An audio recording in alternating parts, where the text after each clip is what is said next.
Chicken 65 हे कुरकुरीत असेल तर खाण्याची मजा काही वेगळीच असते।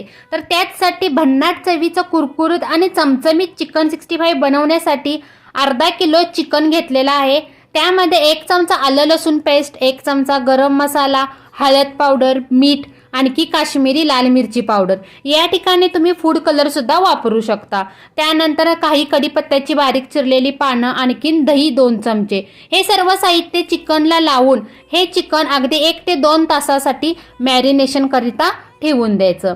त्यानंतर 1 ते 2 तासानंतर या चिकनमध्ये 2 चमचे कॉर्नफ्लोअर, 2 चमचे तांदळाची पिठी, हे सर्व साहित्य अगदी चिकनला व्यवस्थितपणे लावून घ्यायचं। त्यानंतर काय मग तेलामध्ये अगदी मंद गॅसवरती हे चिकनचे पीसेस अगदी 5 ते 7 मिनिटासाठी कुरकुरीत होईपर्यंत तळून घ्यायचं। तर तयार झालं बघा, भन्नाट अशा अप्रतिम चवीचं चिकन 65 खाण्यासाठी तयार आहे।